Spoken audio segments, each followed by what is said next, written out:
You know that saying of appreciate what you have while you have it, and not worry about, not having ever had it at all? Mark ZUMOFF has been the Sixer broadcaster, play-by-play guy for literally the last 27 years. Excuse me. 20 of which I had the pleasure of watching, and hearing, and listening. This guy became the embodiment of Sixer basketball. The Sixers locking all windows and doors. The Sixers turning garbage into gold. For the lead, yeah! The guy has been an inspirational icon. I think that not only every 76er fan, but really to the game of basketball. He has been a voice, an inspiration. He's been someone who has made the games feel as live on your television sets or on your laptops these days as it were if you were really in the game. I could not hear the news of his retirement.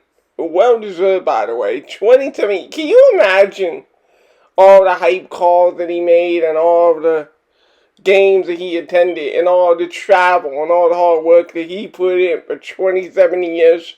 Can you imagine how inspirational that is and how hard that is? And the kind of effort and commitment that goes into doing that? I mean, I have to say that, if there were ever a retirement that was well-deserved, a retirement after a really successful, long career doing what you love to do, then I have to say to Mark ZUMOFF, he's riding off into the sunset the right way. And he mentioned he's in the fourth quarter of life, his wife Debbie, and spending time with her, that's real big. And I'm just looking forward to all those endeavors, the charities, etc. All of those things that Mark wants to pursue. I hope and I wish for the best endeavors for his success.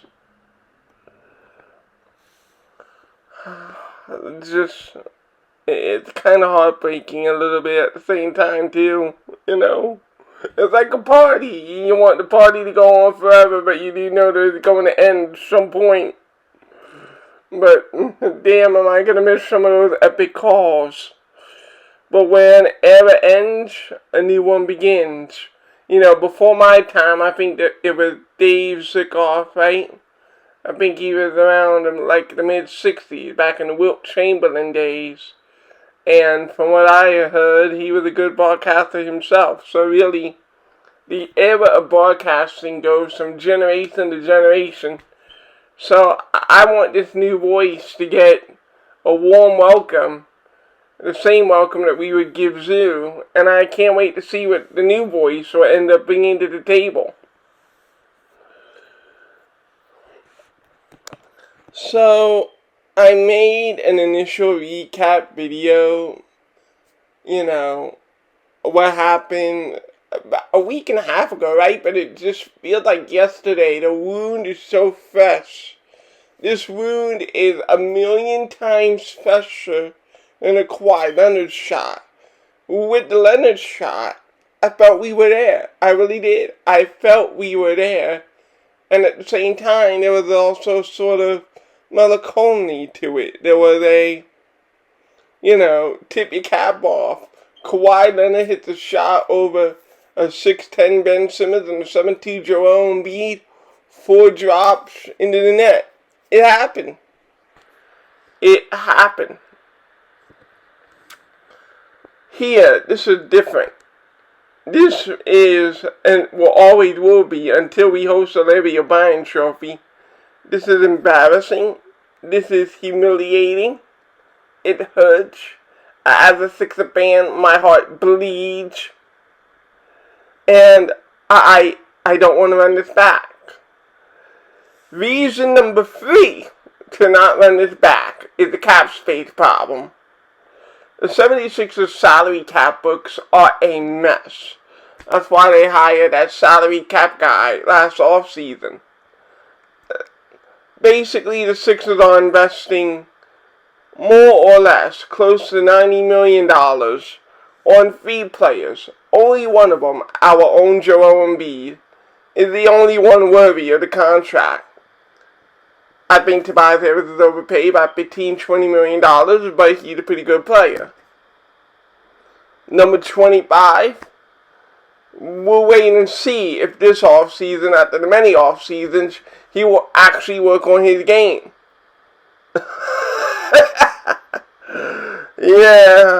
About that. I don't think people buy it. I don't think people should buy it. And obviously the stock isn't there. If it were the equivalent of a stock, there is no investor who would touch this. This is so depreciated that if you do touch it, you touch it with a couple of cents. You know, it's like, I got money to spare. Why am I throw it on this? That's kind of where Ben Simmons' stock is. Because quite frankly, I don't think that Ben is a superstar. I don't think he'll ever be a superstar. I think he'll always be what Doc Rivers affectionately called the floor player. I think he'll always be Lamar Odom. I think he'll always be 15, 6, or 6. That's what I'm coming to think of him. He's a role player on a championship team on a goddamn terrible contract. So reason number 3, his contract is prohibitive. And it only gets more prohibitive as he ages. Because once it's 25-year-old Ben, once it's 26-year-old Ben, once it's 27-year-old Ben, if the allure of the idea of this guy being a superstar that he'll never be has not worn off already, it definitely will the more you age him. So the sooner you trade Ben Simmons, the better for the franchise. If you don't want to take back any bad contracts, if you don't want to take back something that prevents you from moving forward, now is the off season. Now, not later. Again, unless Ben Simmons is able to rehabilitate his value over the course of the next several months and into the calendar year 2021-2022. So unless that happens, I just don't see a way for the Sixers to continue this cycle. Reason number 4 is that it is a cycle. How much longer are we going to see a guy who struggles to box out on occasion, a guy who doesn't give you as much rebounding the ball as you should, a guy who regressed so much that his playmaking got worse, averaging barely 5 assists in the Atlanta series? From the Sixer perspective, this is just a continuing cycle. The definition of insanity is doing the same thing over and over again and expecting a different result. You know, if Ben Simmons wanted to play basketball somewhere else, fine. But right now, what we're basically doing is you're putting good money after bad. We're hoping that the Lamar Odom clone takes his career as seriously as we take it. That's the problem.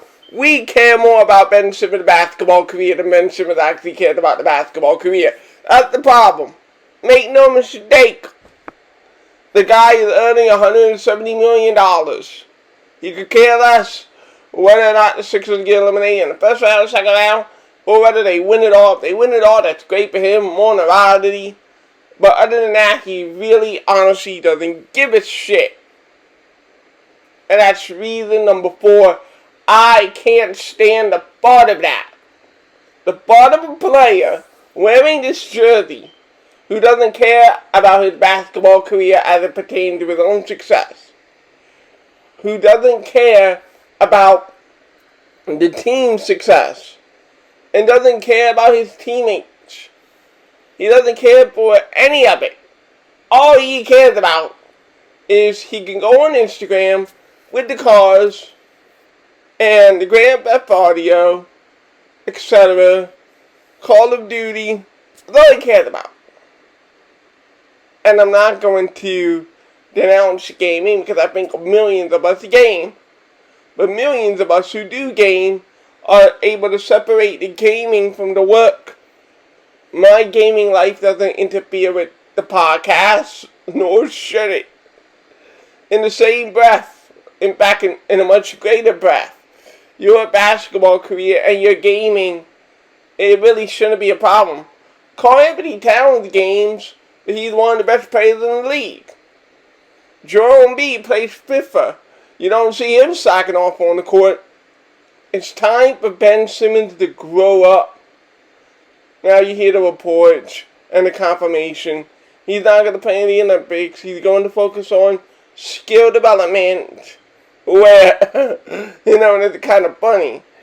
The guy literally says skill development. He doesn't say working on his shooting. He admits all of the above. And I agree with him. You spent 5 years digging off. You spent 5 years not putting the work in the gym.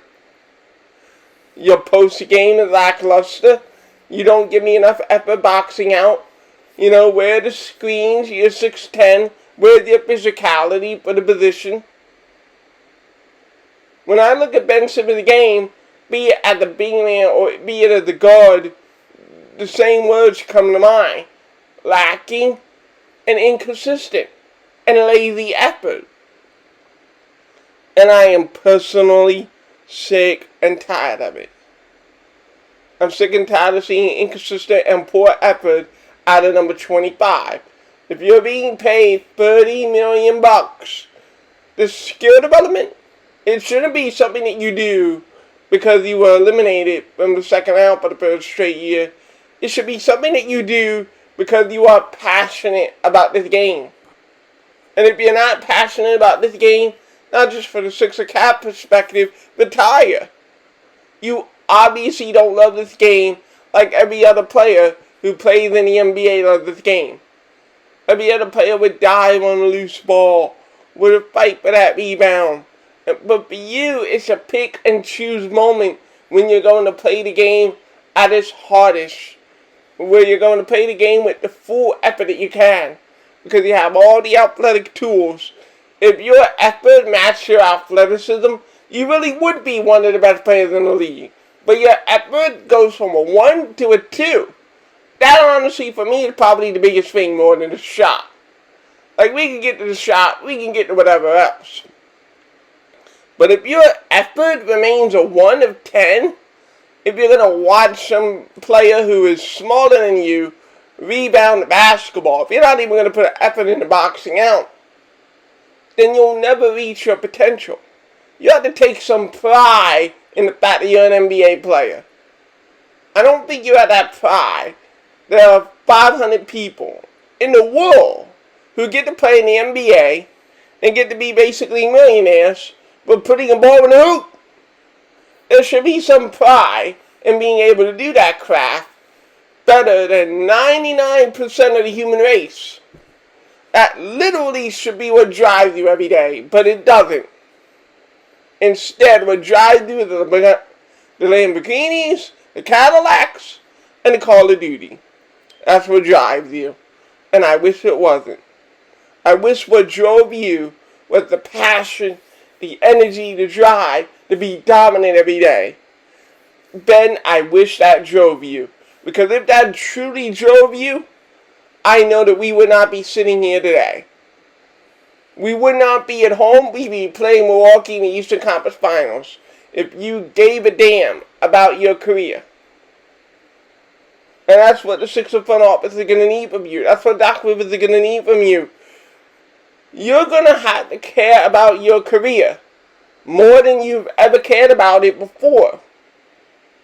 Certainly, period. Regardless of the embarrassment of the playoffs, we have reached the point where you not caring about your career is something that as a fan base we can't tolerate. Non-Dunkgate was the knife in the chest, the heart. It was the finality of the idea that we could possibly, as a fan base, even remotely look past the eye, that you could be so much and so great, but your effort isn't there. So for me, it's still not even about the jump shot. If it's there, great. If it's not, whatever. It's about your effort. Give 100% effort on the offensive and defensive ends. Box out, rebound. You don't want to take a shot, fine. Use your speed and quickness to get a bunch of boards and get yourself inside position so you can finish at the rim. No one said that they had to call a play for you to impact the game. You are such a player with your athletic skill set that no one should be able to have to call a play for you. I remember Thaddeus Young. We drafted him in the 2012 draft. This dude made his career off of rebounding and putbacks. The guy could literally impact the scoreboard just by his effort and his energy. You're taller, you're more athletic, you're bigger, you're stronger. In my mind's eye, I can't see why you couldn't have a Thad Young impact on the game. I don't see why you couldn't take bigs off the dribble. I don't see why you couldn't be a better finisher. I don't see why you couldn't be a dominant rebounder for your position of 6'10", 225 with a lightning quick burst step. I don't see why you couldn't be a great player in this league. Maybe not LeBron James 2.0. Maybe not Magic Johnson. But could I see you be a part of something here that involves a Larry O'Brien trophy on Bard Street? Yes. I can honestly see that. But it requires you to put 110% effort in everything that you do. The defense, the rebounding, falling on the floor with loose ball if you have to. It involves you caring about the game the way the city of Philadelphia cared about this basketball team. If you, with your athletic gifts, were to care about the game, then I know you can succeed. It's never been a lack of athletic talent. It's never been a lack of size. It's never been a lack of your passing ability. It's never been about that. You have all the tools to be a successful player in this league. It's the application of those tools. It's the will and the desire. It's the burning fire in your stomach. If I were your coach right now in this skill development, that's the first question I would ask. What gets your fire burning as a player? Because until that question is answered for yourself, then no amount of coaching, not Brett, not Doc, not even if Phil Jackson rose from the grave, until you get passion for the game of basketball, I don't know where that's going to come from. Even if you trade it, I don't think that's going to solve this problem. This is the Ben Simmons problem with a Ben Simmons solution.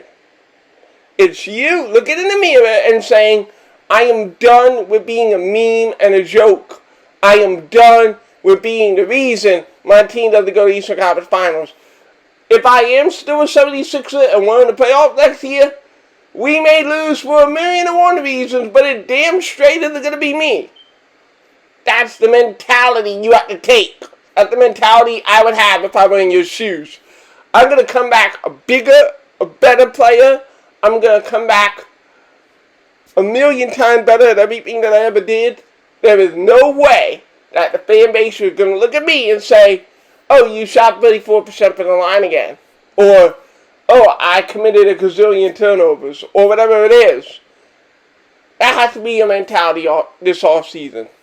That I'm going to come in so much better that there's no way the fan base will blame me. And if you do come in that way, I'm going to give you all the props. Because that's the first time in your basketball career you took your career seriously as a profession. You are a basketball player. You are not an actor. You are not a celebrity. You are a basketball player. You are a player who had been drafted and invited into the NBA and is paid as the maximum salary player in this league. Take that pride, take it by the throttle, and run with it. Ram it into the rim. You are the most dominant player in the NBA. I saw you duel LeBron James 2 years ago. I saw you duel, some of these other great players, the 42 points in Utah. I have seen you be great. Everyone has seen you be great. It isn't just your greatness in one game. It is your greatness for the rest of your career. Sixers Universe, signing off. Peace.